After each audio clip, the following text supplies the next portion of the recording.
Grace and peace, beloved. I'm Dr. William H. Myers, professor of New Testament and Black Church Studies at Ashland Theological Seminary in Ohio and pastor of New Mount Zion Baptist Church in Cleveland. I bring you the word for the day from Malachi chapter 3, verse 8. Will a man or woman, a mere mortal, rob God?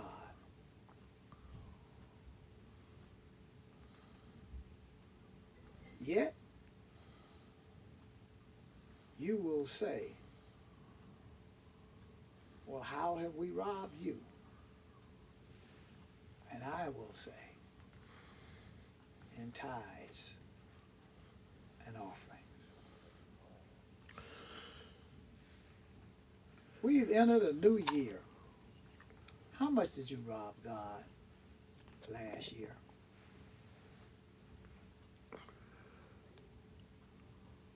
How much? Because God called the whole nation of Israel to court, to the carpet, and said, would you dare rob me? And yet your response is, well, how we rob you? And I say you rob me in tithes and offerings. Now, let's be clear about this. Tithe, when you give the tenth of what God has given you, you haven't given God nothing. That belongs to God. You haven't given God an offering until you first given him what belongs to him, the tenth of everything he's given you.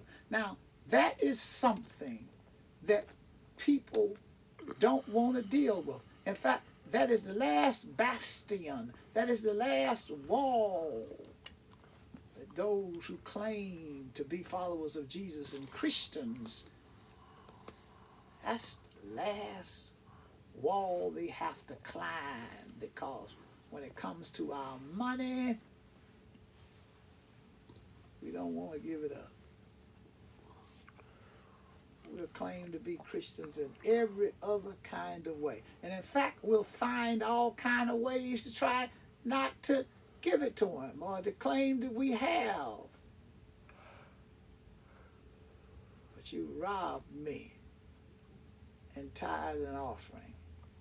Is that what you did in 2025? Well, if you did, how about trying to change that in 2026? And do not be a robber of God. God bless you.